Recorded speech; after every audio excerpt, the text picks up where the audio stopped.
Good evening, everybody.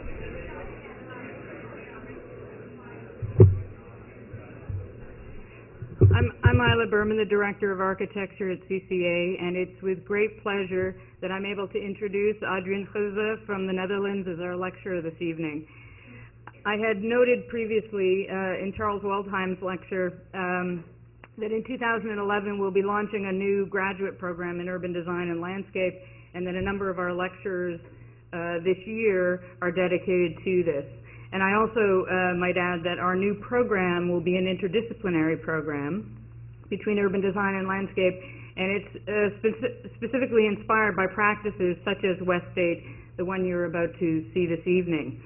Adriaan is the founding partner and design director of Westgate, one of the most significant and preeminent landscape and urban design firms in the world, with projects in Copenhagen, London, Moscow, New York, Madrid, Toronto, and Amsterdam. After winning the Rome Prize in 1990, Adriaan and Westgate established a global reputation for their approach to the planning and design of the public environment, integrating culture, urban design, landscape, public space, architecture, and engineering into a new terrain by reinterpreting context as a point of departure. The critical importance of Westgate's earlier projects, such as the Schouwburgplein in Rotterdam or the Borneo Sporenburg master plan in Amsterdam's waterfront development, which is one of the most highly successful projects on the waterfront in Amsterdam, both completed in the mid-90s, and later projects like Chiswick Park in London and the 2002 Expo exhibition site in Yverdon-les-Bains in Switzerland, the surreal polychrome Dutch landscape of tulips and low-hanging clouds that was inserted into the mountains of Switzerland, gained the firm an international reputation for the intelligent spatial, material, and cultural synthesis of landscape, urban design, and architecture, and the importance of establishing a creative and critical dialogue across these practices.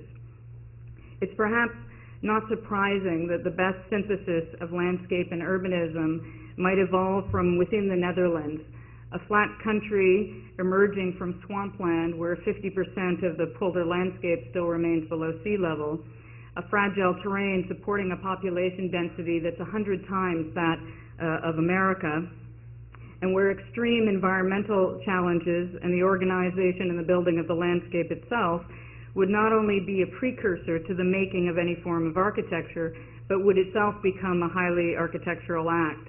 This understanding of landscape, through its extreme artifice and fragility, its ability to support and invigorate urban life and culture, and its capacity to directly interact with and mitigate enormous environmental impacts, has certainly influenced Adriaan's and Westgate's evolution.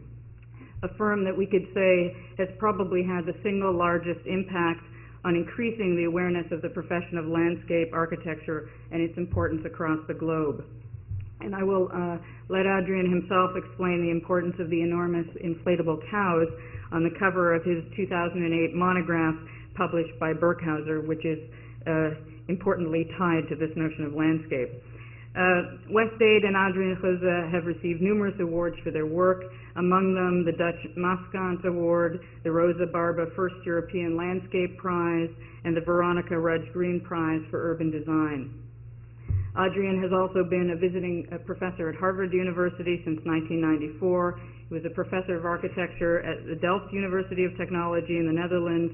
He is a board member of the NAI, the Netherlands Architectural Institute, and was the curator of a critically important exhibition, The Flood, in Rotterdam for the second International Architectural Biennale in Rotterdam in 2005, just before the flood that hit in New Orleans.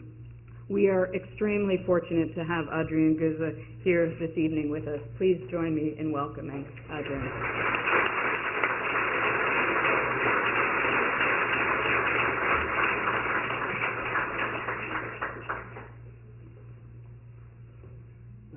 Good evening. I'm extremely lucky to be here with so many people, and I'm impressed by the school already. I hope I brought the right slides. Actually, I think it's important we do a lot of work in the field of landscape architecture, urban design, We do a lot of installation-related projects. But I think it's interesting to speculate a little bit about the issue which might be the word narrative, which is very odd in architecture because specifically in architecture schools, also a lot of design schools, narrative seems to be almost old-fashioned 19th century Beaux-Arts, all this kind of thing. I strongly believe in narrative, but sometimes it brings nice projects, sometimes it doesn't, but let's try. This summer I visited Padua because I read in a magazine that this is a monastery in Italy, that a strange miracle took place. And in this monastery there are a few courtyards. In one of the courtyards there is a pine, and the pine, and that's really a miraculous situation, is proceeding immense amount of pine cones, and it's almost a sort of constant orgasm. And the monks, they started to stagger the pine cones, and bring them all over the courtyard. So this is the strange pine, which doesn't stop producing pine cones. And the amount of pine cones, I went there, and I was seriously, it is. The strange thing is the sun is on, it is a sort of dry. It has a sort of strange atmosphere of the smell of harsh. I mean, definitely the pine cones, they are dead, but they are filled with seeds. So it is interesting. A lot of pilgrims come because this was in magazines already 4 years ago. A lot of pilgrims, they come to see this miraculous pine event, and you see that there's really tons of pine cones all over the monastery. And people worship. This is the Latin world, of course.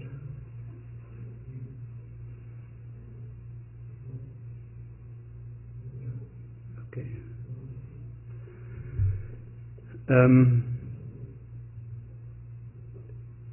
The last weekend I was busy. We designed a garden in Catalonia. This very simple garden. It's in a beautiful landscape, in a valley, and far out you can see the Mediterranean, the sea. And part of this garden project is a 4-meter high hexagon wall to be filled with stones from the forest around, which takes an entire life. So the project is about Zen. So the owners of the garden, they have children and a dog, and they go into the forest and they come back with rocks, and then they make they fill the hexagons. This is what you can do in a life, and it creates beautiful shadows. You might. I don't have good pictures. I was too much drinking and relaxing. But imagine if you sit in this courtyard, you see the landscape through the hexagon. But you can imagine yourself. The interesting of this project is that it is actually a project which is, it is to engage people to find rocks in the forest and to fill the hexagons. And some of it is even artistic. Look at this. sort of anthroposophic touch by the owners. No? So this is this arts and crafts, maybe? Okay. I would like to show a bridge which is finished last year. We did at least 4 bridges which were originally designed from the logic of a truss which is torted. And every time we were not able to succeed. So finally, and there were really spectacular bridges. So finally we did as a sort of cannibalism to redesign the same thing, a very simple pedestrian bridge, to demonstrate also because as a designer somehow you feel impotent if you deliver a good design, a beautiful concept and nothing happens. It's a beautiful paper, I can fill lectures, so we decided to make this pedestrian bridge, a very simple bridge with a twist as a sort of, you know, at least once you deliver. I can give a lecture about lost projects. I think that's also nice, but these are all built projects.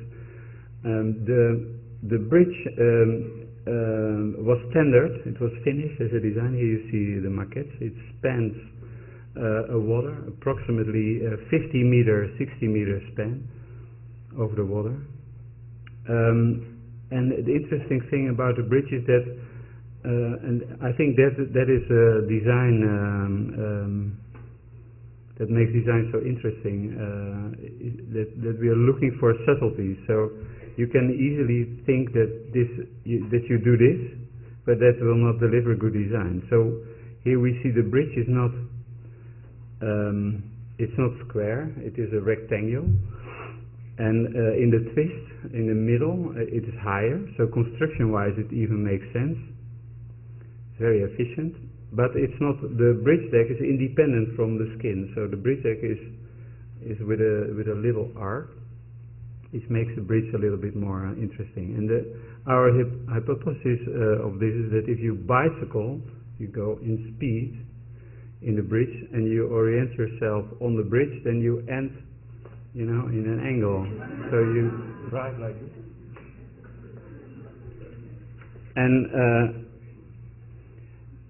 And of course this is a wrong theory. It didn't work like that. It is built now, but that was the concept. Halfway the bridge was standard, and even this bridge failed. It was 150% of the budget. This was in the golden time when everyone thought to make money, like you know, doing nothing and demanding a lot of fee. And the contractor he messed up, and we were really about to lose this bridge as well, number 4 or 5. And we solved the problem to make the bridge span a little bit less. But we had no time because the tender procedure failed, and then there was all kind of legal problems because you cannot change the design because somebody has the lowest price, and yeah, you have to listen to those people and relate yourself to them. So there was not enough time to redesign the bridge, and finally we had a very interesting coincidence here that we, by shortening the bridge, the whole rotation couldn't be made. Can you imagine? So the bridge rotates, but it stops. And together with the arch of the bridge, that is let's say the second irregularity that made the bridge so sexy, unbelievable. And I think that's very relevant for us if we analyze these kind of projects. You see here the sections, so the bridge is very optimistic. It starts like a boy's dream, straight up, and then it rotates, and it, you know, it suffers and tries hard, but it cannot. And then it freezes itself. And the outcome of that is so remarkable. Here you see that we shorten the bridge. It's a unbelievable, lousy architect job, I have to tell. I mean, this is a compromise you cannot do, but we had to do it. The shameless amputation of the bridge.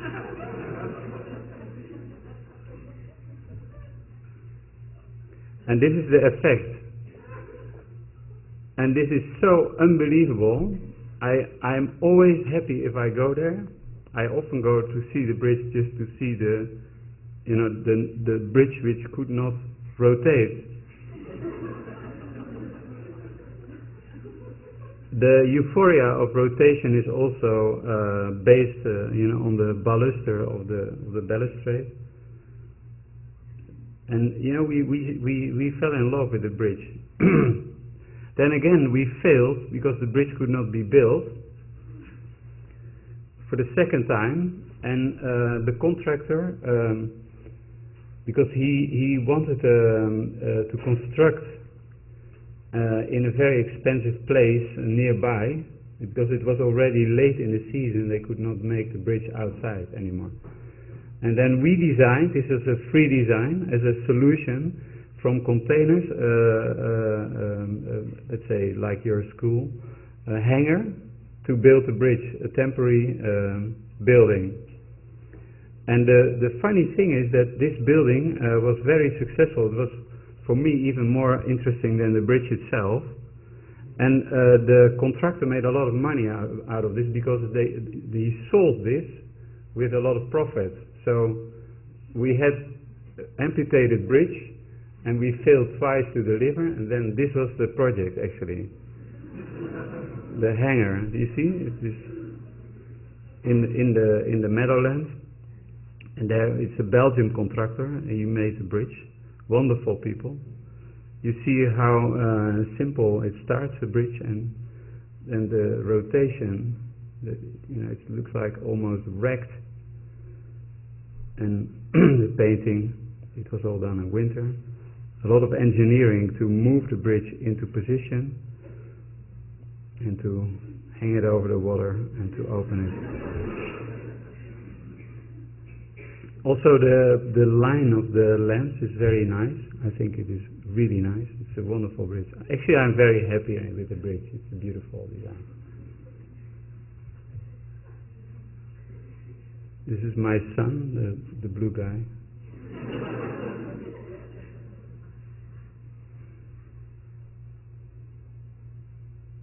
So this winter, the bridge was, because we had a very long winter this year, for 2 months snow. You see that here the bridge is, this is really cool. It is a sort of strange effect. I mean, you cannot understand what is going on. I think this is very important to, my wife, she is an actress. She plays in the theater, and all of her friends are actors, and all my friends were architects. And architects, they have a sort of tendency to create a sort of sublime. They are really eager to create the beauty, the ultime. And actors, they are totally not interested in sublime at all. Okay, in Hollywood they are, but for the rest, they are vulnerable people. They hate perfection. They are looking. My wife, she has a box full of characters, of ticks. Thousands of ticks. She collects ticks where people are, not precise or strange or odd. And the older I grow, and I'm getting old now, I'm more interested and more interested in this imperfection. But it's very complex. You cannot teach it or exercise it. It is somehow it is sort of a lottery. It's in the air, or it comes to you or not. You don't see it, you see it. But I think it's very important that you, all of you, that you train yourself in these kind of things. It could be a tool. So here you see the bridge in winter. It is, the bridge is already impotent, but here it is, completely lost in the cold. Nobody is there.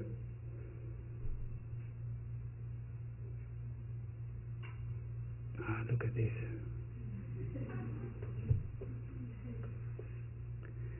Okay. This is a project I didn't want to show. It is a garden festival in China, in an old city. And we had a sort of idea about the path of life. A garden festival is a sort of fashion show with landscape architects and artists and architects. And there was no budget. It's more installation-like things. And we had the idea to make the path of life. Life is a burden. You cross many rivers. You lose, you win. This thing. Seriously. And Chinese, they have a lot of philosophy and history about it. And the path of life was a sort of 300-meter long path, which is every time, crossing another path, and you need a bridge to climb over it. So if you find the exit, then you have demonstrated as a sort of monumental exercise what life is about. So here we see so it is a bamboo garden. It's only bamboo. That's the only thing which grows there. So it is very, very helpful for us to use that material. The entrance, like everywhere in China, we have some Chinese colleagues, so they helped us a lot. In China, buildings, important buildings, they have an entrance icon, and these are these drums, and for every Chinese person, they tell the story. Entrance. This is the entrance. So if you see that, you automatically walk inside.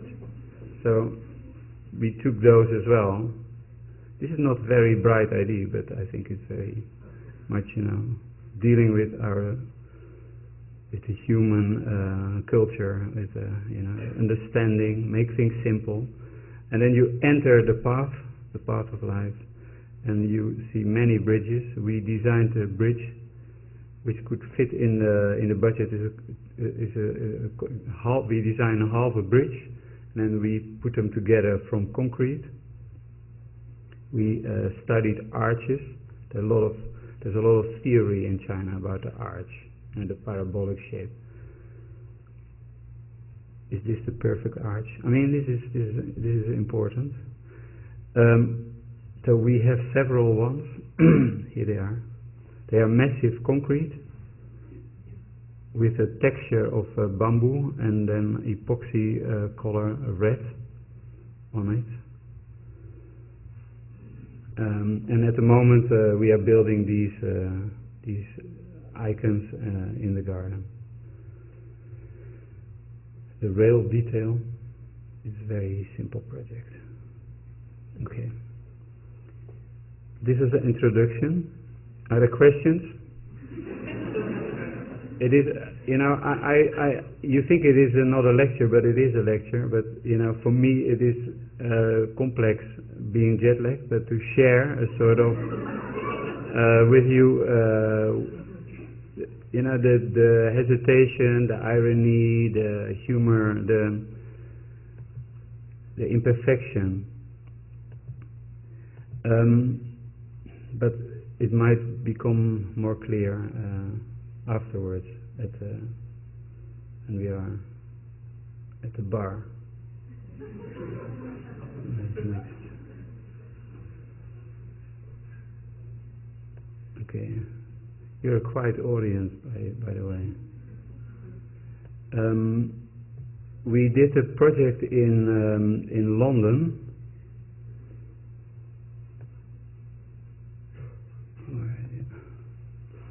In London, in a sort of area which is terrace housing in the far west of London. It's a strange area, very, very much disconnected. But a subway station nearby, Chiswick. A very interesting client, Stanhope, which is a developing company who only works in London, mainly for offices. Commercial space, led by Sir Stuart Lipton, a visionaire. He had an idea to build a business park, which was stunning because he put us, Richard Rogers, and like 4 or 5 completely sharp, young, bright, brilliant PR people in one room.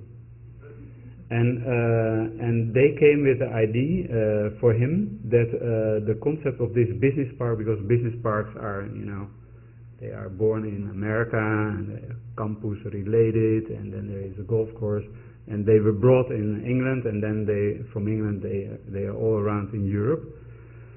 And Stanhope had the idea to start a new concept, which is beyond the business park. And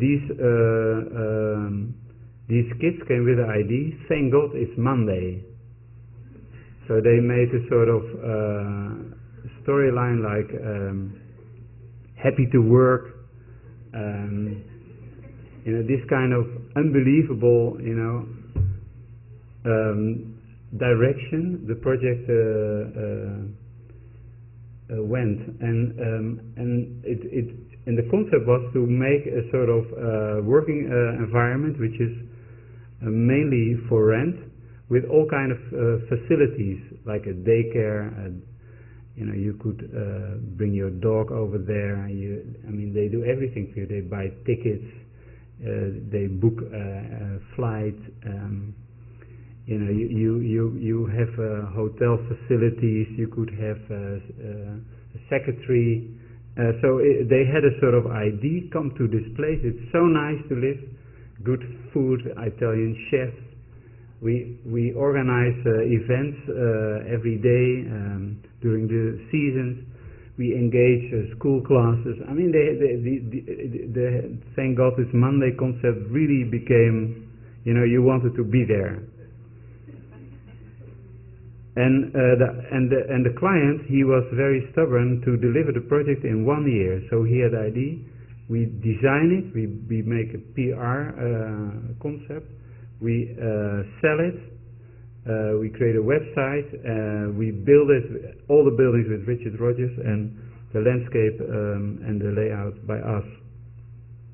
So we could think out of the box. And there was a very ecological storyline in the borough, because nobody liked a business park here, as you might understand. So the city had, in the previous years, made developers' life really difficult with a checklist on ecology, which is almost impossible. And part of that was also water problems to be solved on the side. That's why they called us, because we are Dutch and they think Dutch know a lot about water. And we keep that illusion alive, of course. So the idea here was to make a business park, which is more than business buildings and office buildings, but it's more concept on individual demands. And as a sort of straightforward provocation to the client, we had in mind to make every front door on a public space 100%, no compromise, no car, not even the director, the manager, no taxi driver, nothing in front of the building. And so the building became, as a matter of fact, as a design of Rogers, completely sterile and without sex, completely, neutral building, like Swiss German Norman Foster Rogers, completely aluminum glass That's it. Gray, silver are the color range, and they absorb identity from the landscape. Have I said it correctly?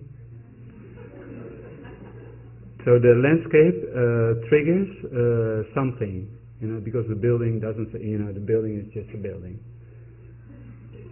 You could say, well, I'm in number 3, number 5, but that's it. So we had in mind to create a sort of soft inner area, which is both clever because it's the missing element of the sterile architecture. I'm not against that architecture at all, but it was more a fact over here. But it also was very easy to be understood by English because it was soft and romantic. We had to deliver the garden, the park, the buildings, everything within 1 year. So it was not a sort of, say, 5 local community meetings. There was no possibility. It was, we had to. So I tell you, it's very, very banal. It was born almost in Victorian, Reptonian, Olmstedian romance. Okay, so the PR kids, they had access to sort of Rembrandt-like services of renderings. So what we sketched the day after was brought back like this. And our idea was that all of the water in the buildings and also on top of the building needed to be cleaned and collected and stored in 2 ponds. There was a high difference in this area, a higher and a lower pond. And we convinced the client to buy 2 train and loads of Welsh stone to build a waterfall with an amplifier of the sound, with almost Vegas-like illumination at night. To make the waterfall, you cannot work there and not be on the waterfall. You understand what I mean? So it is a bombastic, grotesque confrontation with a waterfall, which is also very nice and romantic. But it has a sort of level of shamelessness. It is so. I was younger then, and this is a little over the top.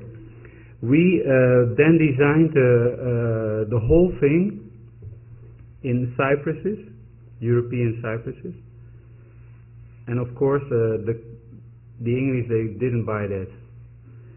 The English, they love that every tree is different. So every tree like this, and like that. This. So the trees need to be different. So you not always control the design. That's what I tell you. So here we try to make. We order the client. We only buy vegetation with red blossom. You have to buy red water lilies. They're very rare because they are normally white. Magnolias, rhodos. To make everything red to make it warm. As a sort of anti-poison for the aluminum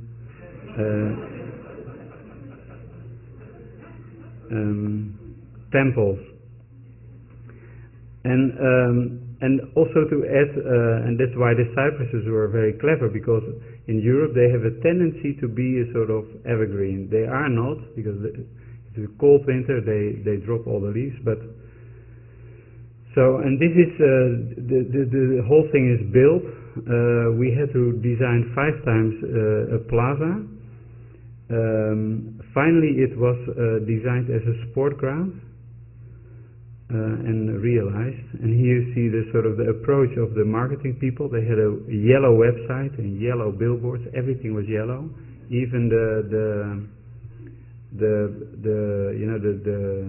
the contractors, they worked in yellow cabins, and the whole operation sold itself. It was very interesting.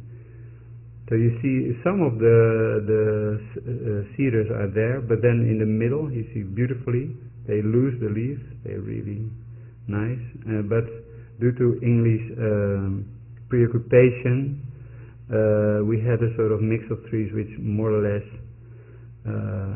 makes the project a sort of like a shopping mall. You know, a shopping mall, you have some green and nice bench and lamppost and no identity, no character. And but it's still I think the idea is bright enough to survive this. We added pots in the area around the soft park with flowers, everything in black. A stone island, very romantic, with a pine and business people. Samsonite world here, dry rivers, and you see people start. This is very intriguing. This is a business park, but people do engage with the landscape. They sit outside. In England, this is remarkable because it's not Madrid. An over-the-top design of the bridge would be beautiful, and a mosaic effect of the timber. Here is the quarry at the west coast of the Welsh west coast, where we gathered the stone and built a waterfall to convince the client. So we built it twice and photographed it, numbered all the stone, and shipped them to London, and there it was rebuilt. Not a bad idea. But this is now more beautiful because the stones are full of green and they are dirty and they have a sort of patina. So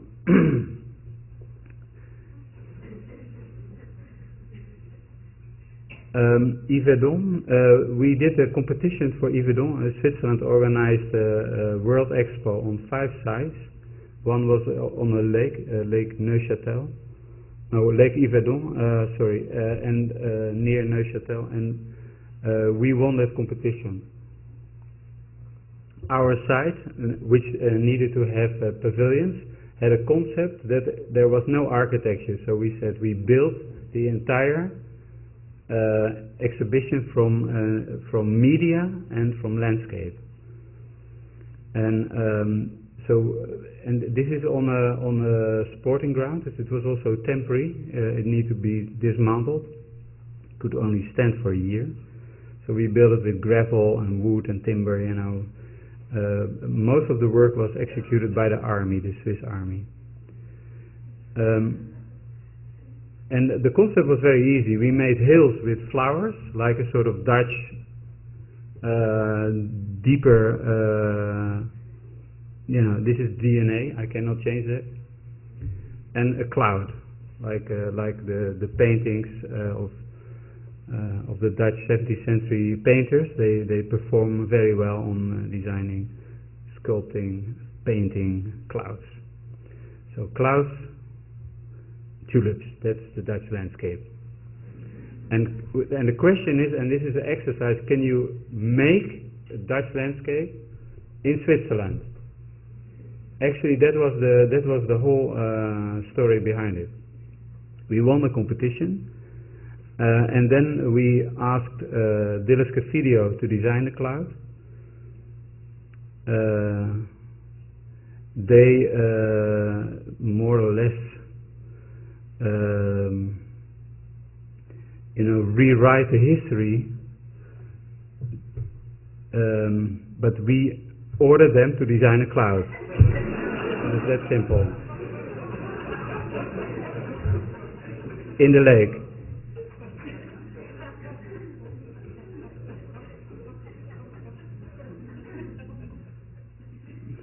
It's a thick book. It doesn't tell this story, but so so this is the reality. So every cloud has a sort of scheme. Sorry, every hill has a scheme of flowers. And the interesting thing, when we started this project, we had in mind that only the women in our office design this park. So this park is a 100% women job. Nobody from the other side involved in the. This is interesting because we were for many years researching, how do we get from the brain into the more inner feelings, and as a sort of exercise, it was a competition. That's where competitions are nice for. We tried, what will happen if half of our office designs a park? What is the outcome? This is the outcome. It was very helpful for us. And this is all about flowers and softscapes, and it is beautifully executed, although it was temporary. In every hill there are pavilions hidden, and they are covered with a truck textile with the same print of flowers on top, built by military in wood. So here you see the hill with yellow and yellow pavilions, and this is the, let's say, the part of the master plan with the cloud. As an entrance to this site, this is the station of Yverdon. We built a bus stop. You see how we build it. So it's cheap wood, it's prefabricated, triangulated, and then because the storm will take it away, the loads are here to keep the whole thing stable. So we try not to do architecture, but you always, there's also an interesting thing, then you get in a certain direction where it becomes very interesting, because if you have to avoid your own solution and think, no, this is architecture, how would you do it without architecture? This helps a lot to make a sort of, and of course, it's, for competitions you can do these kind of things.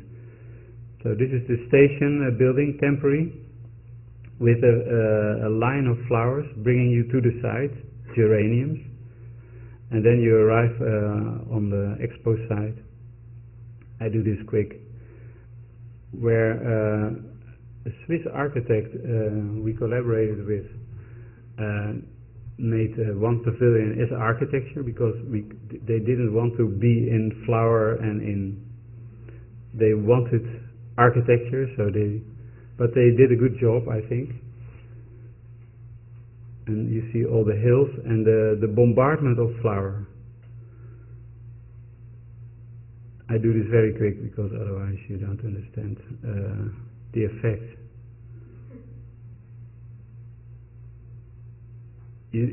People will really engage with flowers. I mean, the strange thing is that, like my grandmom, she likes flowers a lot. So if you do flowers, it's already okay. Seriously, there's another experiment. If you do a lot in flowers, the result is stunning. And a lot of our professionals, they do too much design, I think. So on the floor, this excavation of a tunnel nearby, we had two colors of stone, and we could fine and rough, and two colors. We could paint the entire floor as well. And you see the influence of the cloud. This is really the concept we had in mind, and it was wonderfully delivered by Dillis Castillo. Amazing job. Imagine. Okay.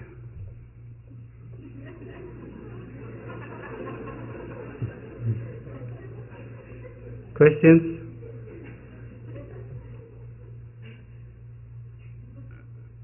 Okay. Toronto. I didn't want Toronto, but Toronto is on the billboard, so I have to do it. Toronto is an unbelievable project. Where are we here? Toronto is the result of a competition for an identity for the waterfront, and actually the competition for this was also a reflection, but this is what I believe afterwards, on Chicago. So Chicago did a nice job, and Toronto is the other big city in the north. but Toronto has absolutely another, is totally differently wired. You know, Chicago is about the money, to bring real money, philanthropy, and Toronto is, it's a little bit like Denmark. You know, people are very friendly and really democratic, and nobody is in power. There's nobody in power. It's like a sort of everything can be brought, but nothing can be decided. And this is not bad, but this is Toronto, and this is completely different than Chicago. And they wanted the waterfront, and they of course had no idea what it could be. So there was an international competition, and so here you see how badly Toronto links to the downtown, to the waterfront. All docklands, the railroad, the belt, the Gardiner, it's express highway, elevated, and the Rogers Stadium sitting there with the CN Tower in a sort of moon landscape. Recently they built a lot of skyscrapers, condominiums, but the only clear message in the brief was sustainability, nature, clean water, safety. That's what this is really, you know, what for me is Denmark. You know, the sort of the climax of our culture. You know, God created the planet in 5 days, and on the 6th day He created mankind. It's the climax, and then He was so happy. The 7th day He rested because it was all done. And this euphoria, what do? We clean the water, with peace and harmony, reasonability, friendly, you know, this kind of, you know, it doesn't come. Do you understand what I mean? Now, as a designer, you know, I'm intrigued by this kind of, I'm after the imperfections, but also, you know, what make people tick and what is going on. And we did take, again, a sort of, you know, as an outsider, it is much simpler to see that, sort of, you know, if they want a waterfront, but they don't want a waterfront, what do we do then? You know, this is very complex. So we thought, if we take their words and we do only their words and say, this is what you write and this is what you get, and it's exactly the same, it might be a sort of triggering. That's what we had in mind. I'm very serious in this. And imagine there was Norman Foster did 5 skyscrapers here, and I mean, you know, we could not lose the competition because everyone jumped in the lake. You know, with such an amazing Chicago-related fantasy or nightmare that you immediately understood the jury will not do that. So we were the only one. Our office teamed up with a local office, DITA. We were the only team who had not this sort of preoccupied waterfront. So this is very complicated. So in a certain way, this is Queensquay Boulevard. It's the closest to the lake you can get. This is I would call this the Grand Canyon. I mean, this is a concrete, harsh winds. I mean, Toronto is really terrible. You know, it's always windy, and people cannot be outside. I mean, Danish, Norwegian, the Russians, they are outside. The Torontonians are not outside. So, and there is no tree. There is a streetcar here over the concrete. It is like hell. If the tram passes by, you are really like on an airport. It's really noisy and it echoes. So it's cold, harsh, windy, shadow. I mean, there's only shadow in this street. Some of the buildings have a remarkable history. Here we see the bay. And we had in mind, if we now more or less, can we link Toronto to the water like the Canadians talk about their cottage. The Canadians here,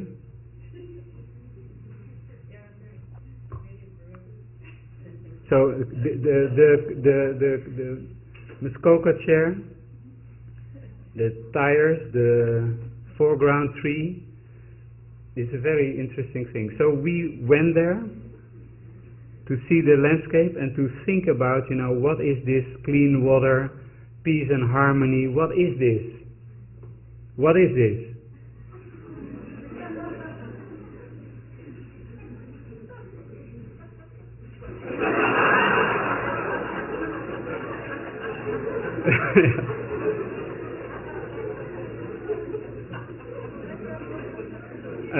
I had 2 days of canoe lessons where this is very amazing. I'm a very good, I'm a water boy. I'm from Holland. But, if you kayak or canoe, then the boat goes always like this. And although I'm a very good sailor and I'm really, I'm in every boat, I never, but you get wet through because all the time you switch and the boat goes like this. And she taught me a trick, is a very Canadian trick, where you rotate your hand, that the pedal steers, you pedal and steers in one strike. Is it right or not? 2 days and I could do it. We went to the museum, Tom Thompson, the School of Seven. Amazing, these guys, they went into the forest in the early 20th century and painted the landscape.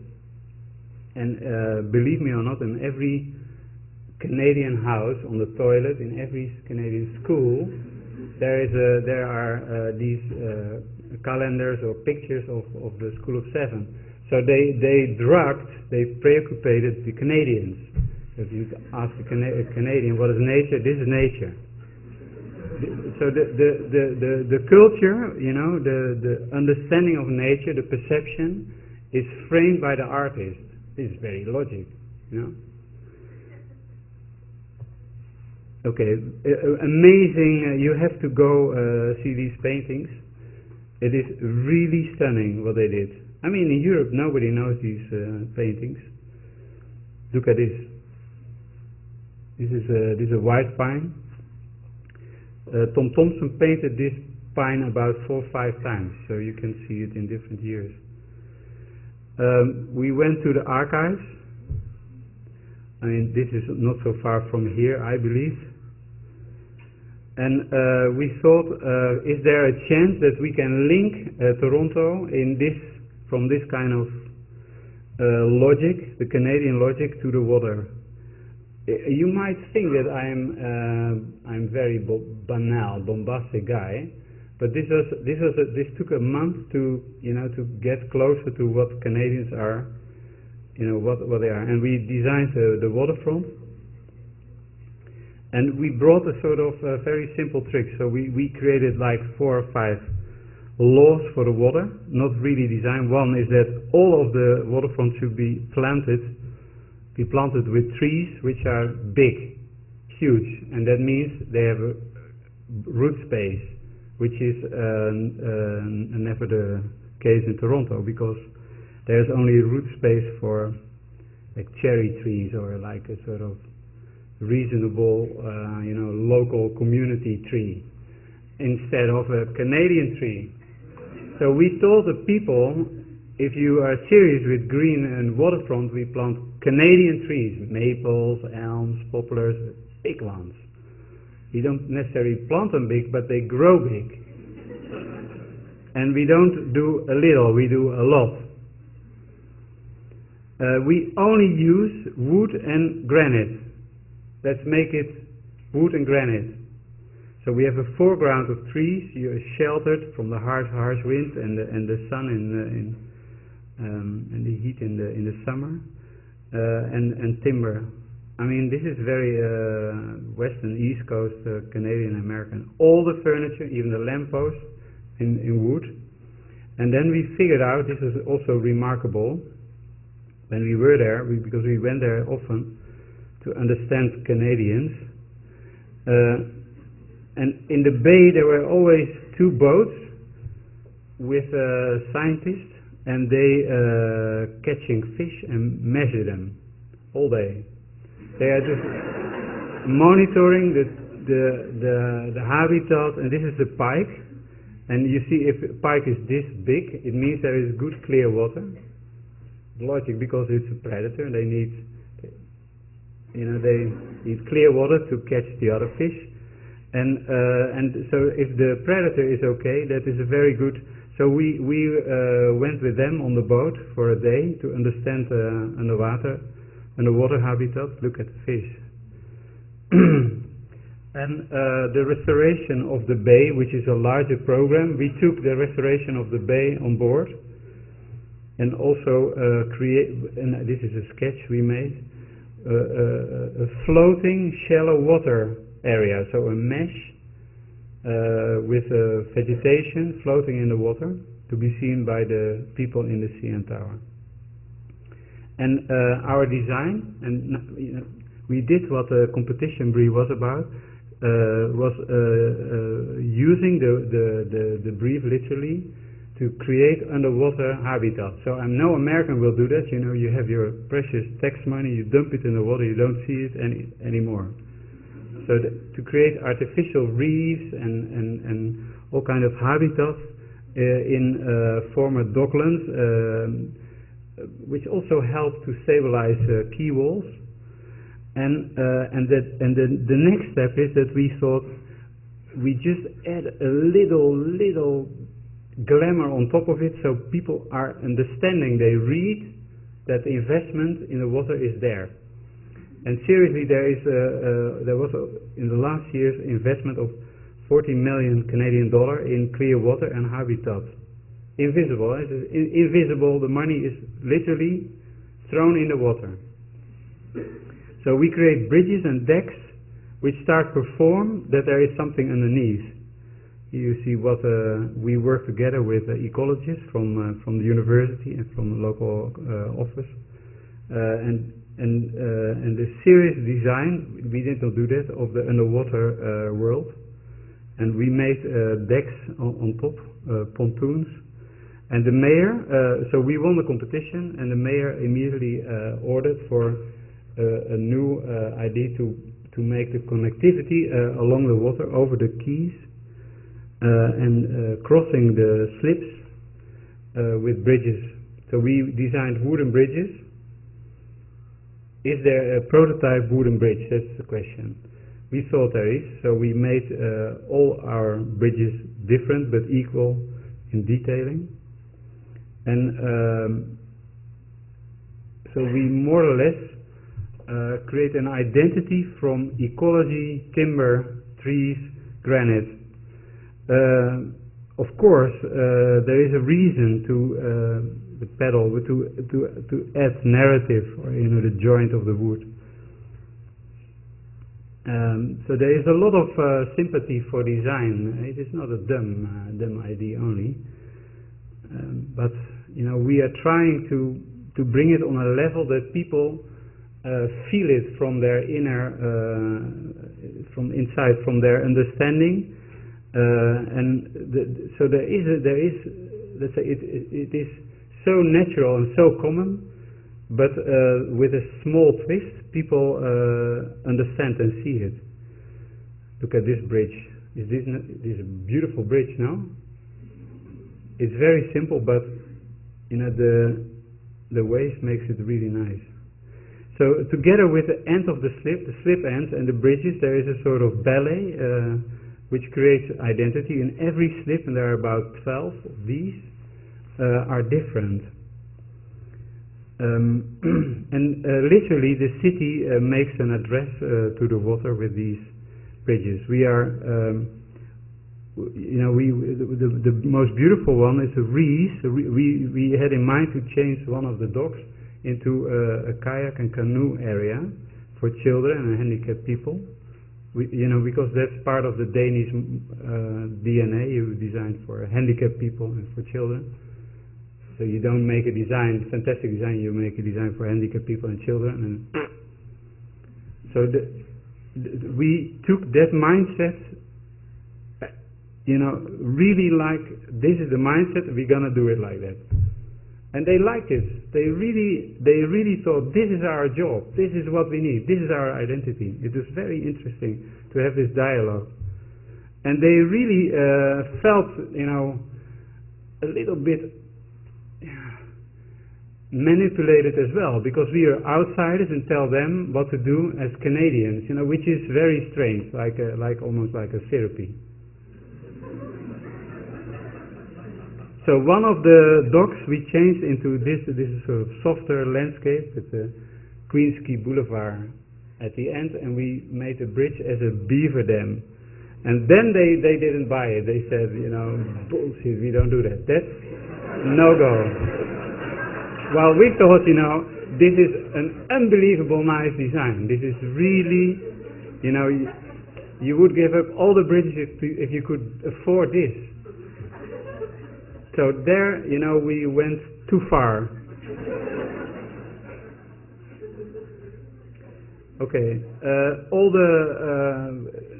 we distributed T-shirts with all the silhouettes of the slip ends: Portland, Reese, Spadina, Simcoe. So we did them differently, and had the idea to have a moonlight illumination at the waterfront and under the decks, to create a sort of hell with red light. The red light was, again, Canada, no green light or blue light, no red light. I don't know.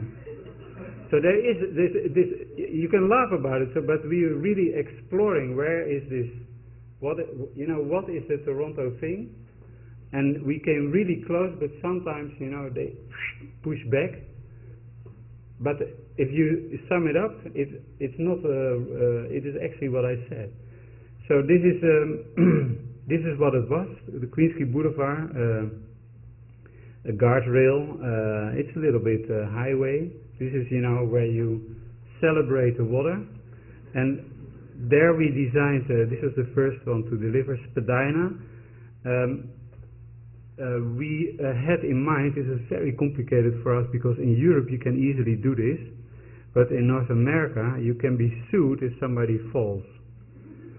So we made a design in which the whole deck would be fenced off with a chain in winter, and that's what they actually do.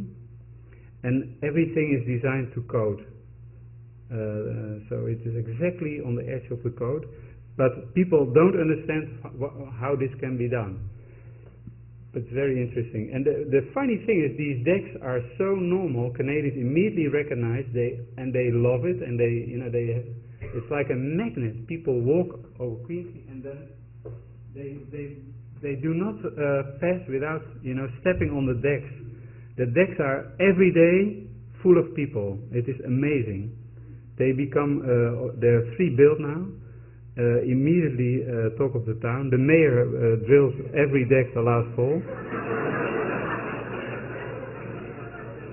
Mayor Miller, amazing person.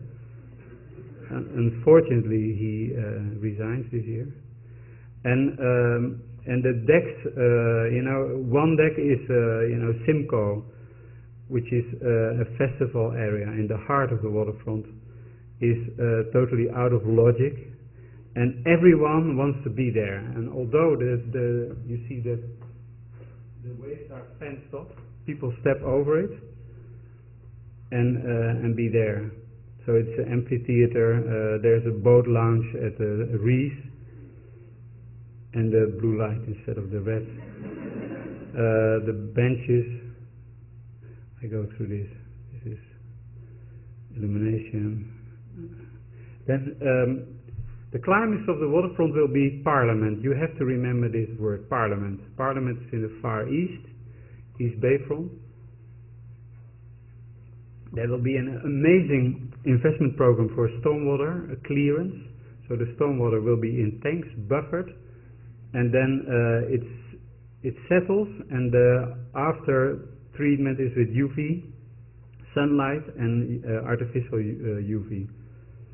We had in mind to make this tank in the dock, in the slip, with the timber cover, And the timber more or less sells the idea of a sort of organic shaped, almost primitive one cell creature, polyps, underwater world, this kind of fantasy. And this will be built as well. So we built one deck which is larger. Now the mayor, he's always opening. Here you see the master plan painted on a tram, drives through the city. You know, these kind of, if you are in Canada and you have a master plan and you bring it on the public transport, super good idea. Immediately, you know, people buy it, and no, this is what we're waiting for, and we always do it like this. So everything had to be, every idea had to be decoded into a sort of the world of reasonability. The Toronto Canadian mindset, which is, you know, very interesting for ourselves, you know, to think about what makes the design, and you know how the design is not, you know, some people believe that designers are the sort of mediators, that they have the inspiration of God and they are distributing this to other people, you know, like Picasso's. And I really don't think it is like that. I think it is, you know, you have a sort of shared vision, if you are lucky, and you work in teams, and all kind of strange, you know, emotions enter the game, and you have you will be pushed back. And if you are after the imperfections and the random ideas and the uncertainties, there's a lot of gifts which could bring amazing designs. So in the budget of the mayor likes public transport, the mayor likes handicapped people, the mayor likes children, the mayor likes bike advocates. Of course, we thought the budget for installation, if we do the design as an installation, so we take, because nobody ever in Canada believes that Queen's Quay can be without cars. I mean, Torontonians give up a street, so no cars access, that is impossible. So we told the mayor, why don't you build an installation for 10 days to demonstrate that the Queen's Quay Boulevard could be 50% cars and 50% bicycles and pedestrians. Great idea. That's a good idea. So he, and I mean, this guy is so smart. He changed, of course, the logic in a sort of political way, but we did it together, the project. So here you see, for 10 days, Queen's Quay Boulevard was, all the traffic from the south lanes was gone. On every section there was a police officer for 10 days, telling the people what to do and not to do, paid by the mayor, and from the installation budget he built a design. And for 10 days all people from far, let's say, suburban neighborhoods, they came with their children, the family, they brought a family in the weekend, biking on Queen's Quay Boulevard. So we had a piece of grass and a piece of geraniums. It's what my grandmother likes, so geranium grass, not too complex. And this was and the interesting thing, the Toronto Star is with their head office is on this trip. So we had every day front page articles and photographs. And the idea was to organize a bike event and also a festival for children to to dress strange and to pimp your bike. And with the police department, good in Toronto, it's reasonable, that's what we like. We went for the stolen bicycles. And all the stolen bicycles in Toronto, and of course the mayor, he was more shameless than us. He made a campaign immediately, yeah, we need better bike racks, and I think people hate the idea that their bikes are stolen so easily in Toronto. So we made a sort of Arc de Triomphe with stolen bicycles, where you could really like the Brandenburger Tor, you know, when the German military walked through the Brandenburger Tor. this gate make you really proud and strong. And so if you're a biker and you go through this gate of stolen bicycles, look, the people, they all laugh, they are really like heroes. And so for 10 days, so here's the Speaker of the House, the Parliament. She also came, of course, with flowers on the steer. For 10 days, we made Queen's Quay like it would be in the future. Okay. And today we are busy with the Canadian granite. Okay. What time is it? Are we... It's getting warmer here. Do we stop? I can... Let me see. Madrid. I do a very quick project. Madrid. Madrid is a project in the Latin world. In Madrid there is a mayor, he is called Gallardón. Gallardón, he is a mayor of Parti Popular. That's a sort of right Catholic, conservative, half military, Parti Popular.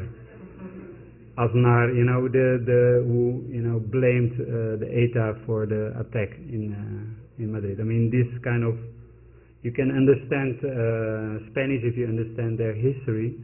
And Gallardón is the mayor of Madrid, and he will be the next prime minister, because that's like in France. This is like the Pope is in the middle of. He is representing God, Petrus. Like Gallardón is like that. Napoleon. Gallardón, he was kicked out from his party. They didn't like him anymore, maybe because he was too strong. And Gallardón is a very intelligent guy. He speaks 7 languages. He's reading poetry. He is from the old aristocracy with all kind of good behaviors and heritage. So he's a really interesting person. So he had the idea, I will nominate myself for being the next mayor, although my party don't like me anymore. And I win from my party, which is so he had to battle against the Social Democrats and against his own party. And what do you do in the Latin world? If you battle in that, you create a big infrastructure project. It's totally un-Torontonian, but that's the logic in Madrid. And Gallardón, he decided himself to make 23 kilometer. How many miles is that? 18 miles of highway tunnel in one period, in one administration, in 4 years. And of course, to win the next time, you had to deliver in 3 years, because the last year you have to sell, look, I built a tunnel.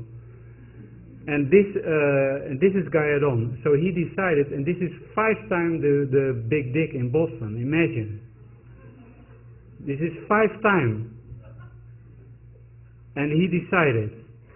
And his friend, his best friend is a contractor, got a job.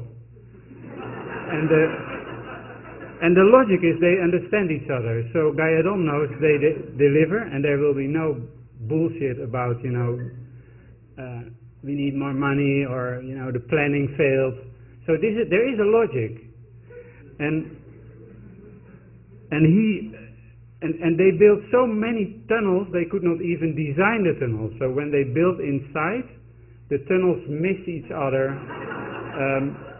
Calculations had not been done, the roof of the tunnel collapsed in many places. One of the tunnels was stuck in the foundation of a medieval bridge. And they had to, pull back and make a new tunnel. This is no joke. This is what they did. And in 3 years, 23 kilometers of tunnel was finished. Then the Social Democrats, they campaigned against Gallardón. They say, look at the Gallardón. He, of course, he won the first election. He's spending all his tax money, and look how Madrid is now. It is a mess. It is a terrible, terrible construction site. It is all concrete. It's terrible. So Gallardón, after 3 years of delivering the tunnel, he decided, I will build Madrid over the tunnel for the next 4 years. Another big prestigious project, and that was a competition, and we won that competition. So the highways were built. This is the old. So you see the Royal Palace. This is the river. It's pretty downtown Madrid, and on both sides of the river are 2 highways with all the crossings. Look at, this is unbelievable. Huh? This is for Europe. This is North American. You do not often see this in Europe. This is the Avenida Portugal. This is a highway, 6 lanes, which is facing the Royal Palace, uphill going to Lisbon. It's a very old road, and it is all. You see, they built a tunnel here under construction, and the tunnel is 2 layers and a boulevard on top. So we designed the master plan, and we had to deliver in 4 years after the competition, again 1 year before the next election, all of the landscape, all of the city need to be stitched. That was the project. Unfortunately, we won the competition. We had to start an office with 22 people in Madrid. There is no way that a guy from Holland will ever understand Spain or Madrid. No chance. So it is very complex to navigate the project through bureaucracies, patrimonium, the mayor's office. But the only really interesting thing here is that Gallardón wants to deliver. So everyone who stands in his road. So as designers, we needed also a philosophy that we need to deliver designs and detailing which could be immediately understood by this contractor, and then brought there. The funny thing is about contracting. I tell this because a lot of students don't know these stories, because not often is it told like that. In the crisis, which is now for 1.5 years in Spain really severe, there is a new law, a national law by Zapatero, that all infrastructure projects by authorities, paid by tax money, should be brought on the market, tendered as small packages with local contractors, and let's say delivered in half year. So they need a guarantee that the money spent immediately produce labor. If you cannot prove that you produce labor, you cannot spend the money, and so there is no funding. So this contractor had to distribute all of the work over 200 contractors. So our office is now delivering designs for 200 contractors who don't read drawings, they don't work together. There is nobody on the planet who could ever manage 200 contractors working in one project. No chance. And they all work with subcontractors as well, because one is putting tree, the concrete and tarmac, building a installation. It's unbelievable. So this is a circus. We are really in a circus here, and it is great. I tell you, it's great, because the contractors, they deliver, let's say, 10 meters a day. So the logic is they tell our office, you have to, Monday we need this and that, because then we are that, and then we are 10 meters further. So we really, and we cannot make that with 22 people. We cannot do it. So we're running after the work, and so our design is getting every day more simple and simple. Seriously, but they deliver. They deliver. So this is Avenida Portugal, a tunnel. We took Portuguese people to deliver the project here, subcontractor, and they make a Portuguese stone job, beautiful mosaics. And the boulevard is about 5 miles of bench seating elements, because Spanish people, they sit outside. Stones fresh from Portugal, and here this is how they see how easy they make mosaics. Somebody draw in the sand, and somebody else make the outlines, and then they fill it. It's very simple, and this is the result. And exactly, this is the first project. Exactly in time, here Galladon is. You see him, this Galladon. He's crowd surfing here. Sorry, Galladon in the middle. He is taking his cell phone, and he gives a speech in front of the Royal Palace, because when we started the project, we were ordered to do May 22 a photograph. There is the Royal Palace, and the boulevard needs to be here, and then Galladon was there. So we got a drawing with a sort of storyboard. This is how we're gonna record Galladon, and there was nobody in the municipal authorities. I'm very proud here with my Carlos, the guy who runs the office in Madrid.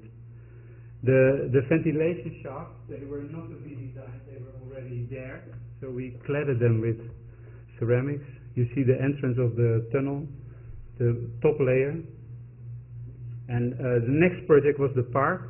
1 year later, same story, Galladon needed to be photographed in front of the Royal Palace. So all the projects which were in the area of the Royal Palace need to go first, just because of the backdrop picture. We were designing, this was a massive tree planting strategy. You see, we made 10 species, and we almost hammered them in the ground with an existing stream, which is most of the time a dry river, meandering through. We had no time to think about a new design. We just, it was deliver the design and buy the trees, and we had to buy trees all over Europe. And this is another of our colleagues.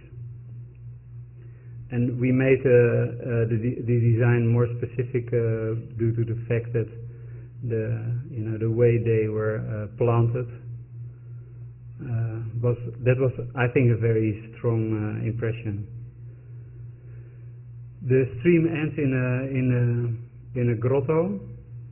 It's all on tunnels, so you cannot easily do a job, because always there is 1 meter, half a meter, 1.5 meter tunnels, highways underneath. This is a bridge. You see Galladon walking there, and there he opens in front of the river. Is no water in the river due to the construction, so he is facing now the Royal Palace, and there is, you see the palace. The fence design, zigzag. The third project, the year after, was the Salon de Pinos. This is the highway along the river with a pine forest on top.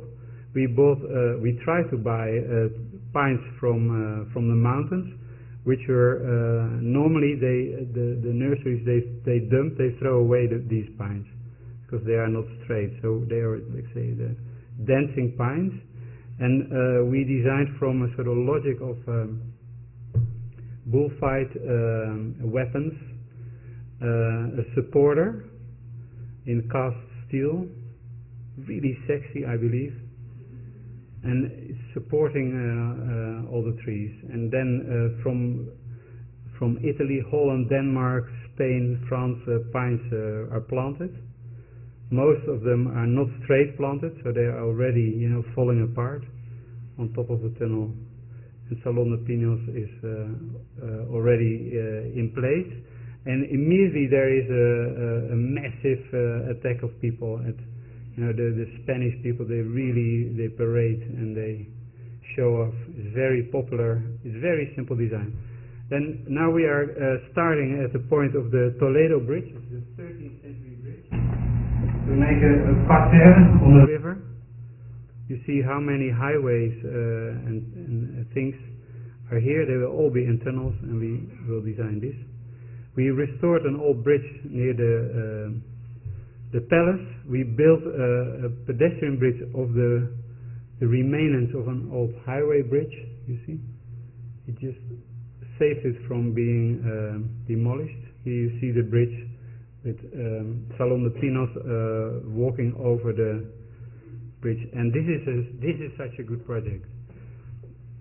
And then we designed 5 concrete bridges which are equal, so they fit in the budget, and they stand the logic of the aggressive tendering procedure. So we designed a bridge which is inspired by a whale, which is very fat and heavy. Architects hate that.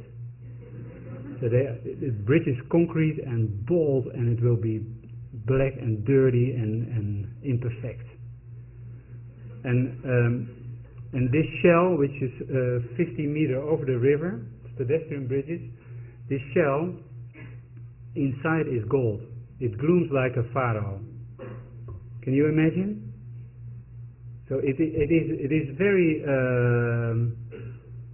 sentimental, but there is a sort of it has a sort of good vibe. And so this bridge, we were it could not be built, but we pushed, and finally they found someone who could do it for the price. We had in mind these bridges are prefabricated in 6 pieces, but the contractor who built it works only with North African labor, and he didn't want to prefabricate it, so he built it in situ, and the whole design was, had the logic of prefabrication and then repeating. This is, we are really in a sort of complex world that you have genius ideas and it is completely going the other direction. But that doesn't matter. You carry on. So you see, we were telling them, because they build it with craftsmanship, they build it, the molds were perfect. They are so nice, so beautiful, so that our idea of boldness and brutality and nails in the wood and planks who flip, it's completely not built, because the carpenters, they hate to do a lousy job. So that's another thing we learned. You have a lot of ideas, but it doesn't work. And then the last problem we have, this whole idea was sold to Gallardón, because we went to the curator of Prado Museum and asked him to select artists and to go with these artists to Gallardón, and they like each other, and they said, yeah, this is my project. So the Gallardón ordered for the bridges, and the Prado did curate the artist. So you see the bridge design is evolving. Here you see the 6 shells, which is not built, and 400 or 500 wires.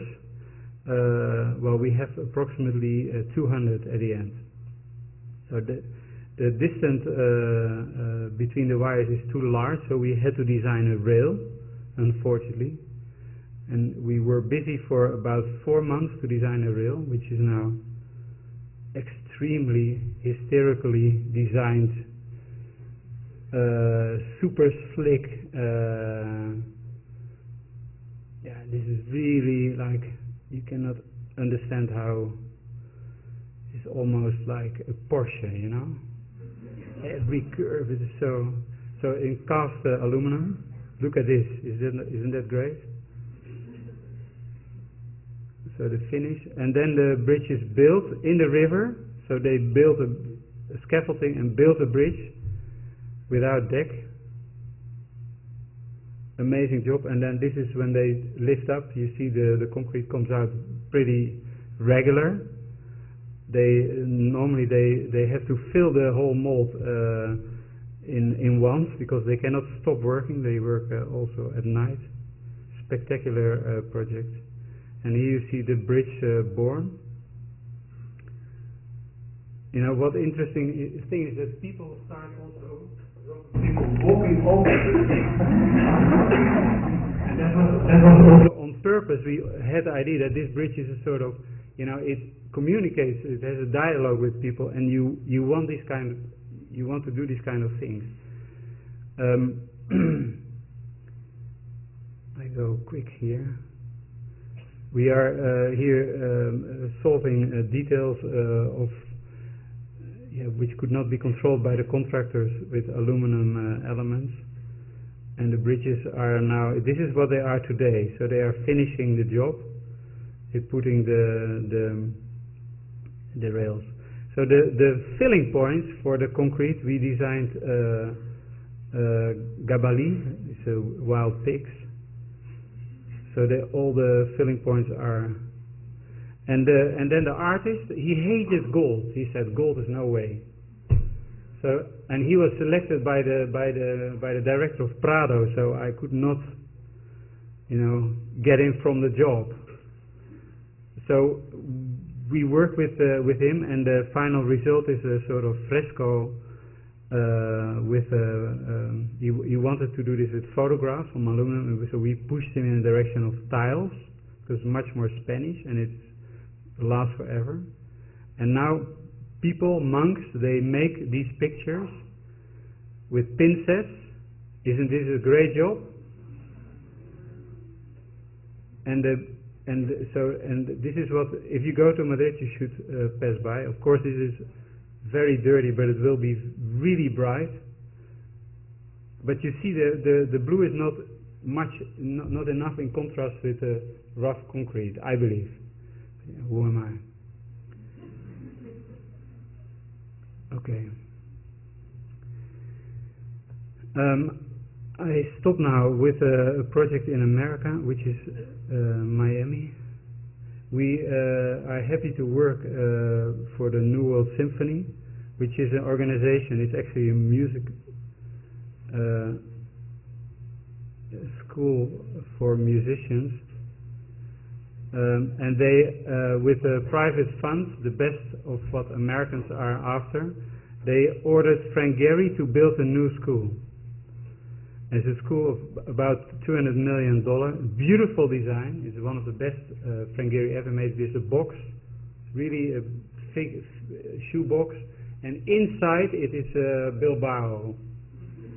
So it is a sort of totally different Frank Gehry building. It is a Boris building outside and a Feminin building inside. It's remarkable. And the building is this is the atrium. So we were looking for a sort of mosaic quality, because the park is very small. It's 2 acres, and the client team and the city think that it's a park where you play frisbee and picnic and events, but it is more a garden scale. So we had a lot of problems. We were fantasizing about, for the first time, I could work in the tropics, vegetation, and the city demanded a hurricane-resistant park. So, which means that we can only plant vichias, which is a sort of palm tree which can stand every wind. And we work together with Fairchild Botanic Gardens to select these plants. Actually, I'm very happy, because now we have a project. Vichia is a very thin tree which has like a Washingtonian, like a but not so high, and it has very elegant, imperfect trunks. And we believe that by planting about 200-300, there will be a veil, so a effect like this. So if you walk through the park, you will see the building in a different way. The biggest money is spent on a world-class projection equipment. So the building is a huge projection screen. And the performances inside, plus all kind of artistic movies, will be all year on the facade. We designed a mosaic floor with patterns, and in the patterns with the joints a new level of mosaic quality. Rock salted concrete, very cheap, but really the effect of patina. And we plant as much as we can, so we get shade. But we have to make a sort of clear voids, a few lines for the screen. So here you see, the topography, the undulating topography even creates a stronger illusion of park, and benches will be integrated in this topography. I go through this. Shade, features. Let's try. So the park will be shading mainly, shading. People in Miami they are really craving for shadow, and that will make in the heart of Miami Beach, close to also Art Basel and Lincoln Road, which is one of the most successful public spaces. We'll stitch a sort of new urban tissue. The shade also was demanded by shading structures, so we designed pergolas. We did really a journey what could be nice pergolas. And we finally, with Bougainville, we finally created sort of baskets which work together with arches, so strong that with a little material we can stand the hurricane. And this is the outcome. They are more like clouds. So they are about 20 feet high. And everyone loved them. So we expected a sort of big problems, because it was over designed, and could only be argued as design. But people liked them. But then we were heavily criticized in the press also that they could be possibly climbable. So we designed all kind of solutions to make them not climbable. This is, for example, with rollers. With the bars they roll, so they climb. Not accepted. This is with thorns. I mean, imagine this is a pergola completely filled with bougainville. If you put your hand in a bougainville, you're completely, bloody. This is aggressive vegetation. American law system is very complex for us aliens. So we had a sort of fences, you see, sort of banana peeling effect. I quite liked it, and they hated it. Then we made a solution with a bench, a fat column underneath. But the problem, you understand this, if you take out the verticals, the horizontal, the thing will collapse. The construction engineer go wild. This is impossible. So we finally introduced the diagonals. It was a long search, and by beefing them up, we could make them more organic. You see, this is more engineered. This is more organic. No? Okay, this is where we are now. Tomorrow I have to defend it in the design review board, and then we get permission or not. So all the documents are there. This is the building, huge facade. It's gigantic, and the screen has been tested one night. Outdoor events, and very complex. We worked with the best acoustic engineers in America, because Michael Tilson Thomas, the director of the school, he is about music, so the quality of sound needs to be super, beyond what you and I can ever distinguish. And this is what it looks like. And so they wanted to steal our park, and these guys are bass wolfers. This big, 15, 30 feet high, so like a carcass of a whale. And so with a lot of, we even had people in the team who work for Disney, which are professional installation hiders. So because in Disney you cannot see installation, you don't see it, but it's all there: speakers, cameras, illumination. And there's a profession in Florida of people who hide installation. And seriously, they did such a great job. They finally designed a bar, a sort of neutral architectural element which can stand a storm and protect and all the installations are in there. And now the last thing to tackle is the projection tower, which grows and grows because the beamers are so massive. So we start to wrap the pergola-related detail around projection tower. Okay, I stop here. So you see, you enter the park under the bougainville, and then you have the veil effect towards the building. Of course, the reality is nicer. This is testing in computer the effect of veil and the density of trees.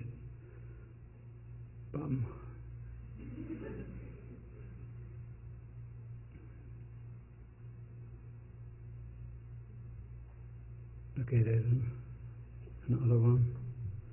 Is this the repetition? I don't know. No, this is another one. You see the edges, beautiful, huh?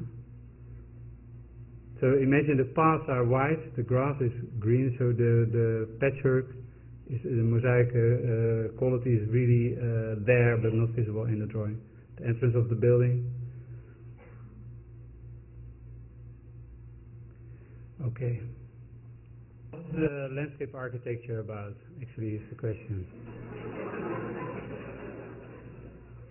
The funny thing is that I was asked to write an essay, 2 pages, for the Harvard Design School magazine about this question, and I believe that landscape architecture is very much culturally related.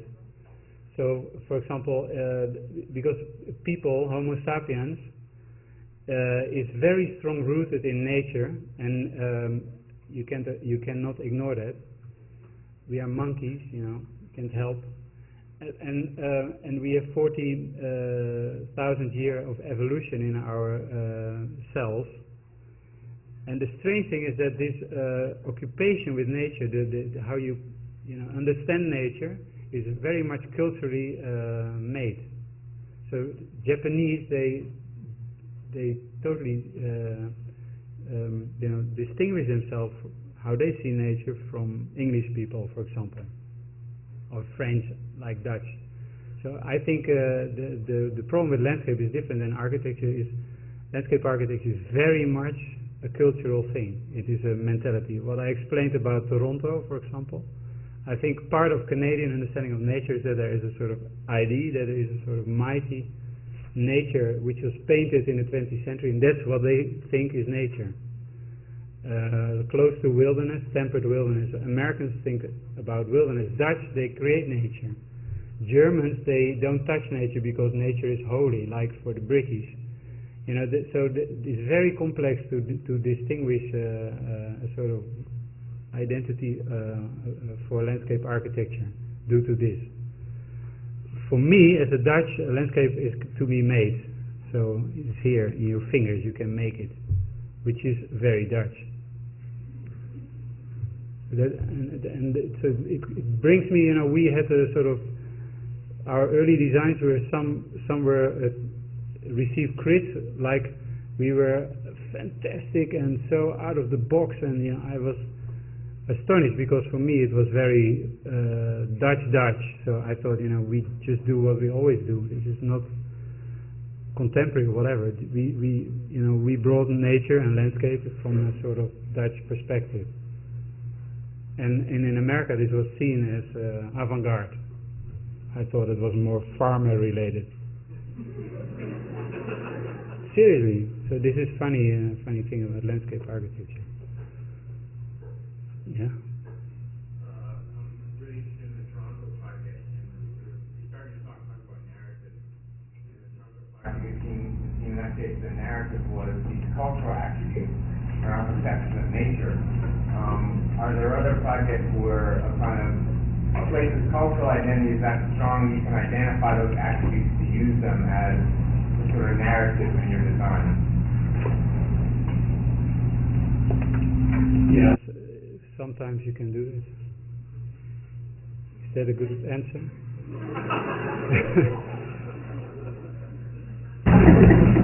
And there's other projects where that we can pull out the kind of, these sort of cultural attributes Canadians? I mean, can you say 8 things about Americans that you could identify? I'm Canadian. I think I went really far. Of course, a lecture is also performance, so you underline a little. Things are more subtle in reality. But the Toronto project is a good example of a research together with Canadians for a thing nobody could answer, what it was or what to bring. But step by step, we're getting somewhere. But this could only be born from a crossover, cultural crossover. It is not alien and it's not Canadian. It's a sort of both things are in this project. But it very much satisfies the people. So it is different like Chicago. You can buy people's heart with beautiful art, impressive installations. Anish Kapoor, everyone loves it, and it engaged children, everyone. And the Torontonian project is, it's from a totally other angle, and it does give the same identity for people. They identify with it.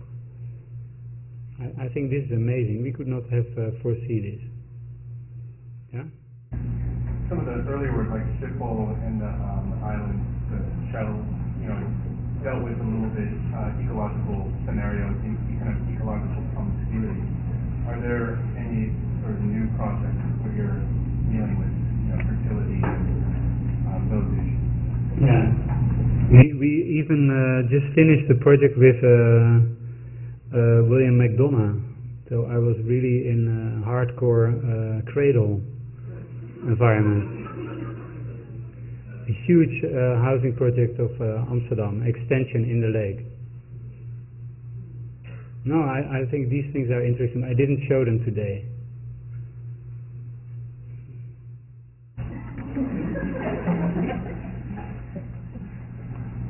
Sorry. I think because we have a reception, people can ask questions and continue afterwards. So we'll take it to the center gallery. Thank you very much.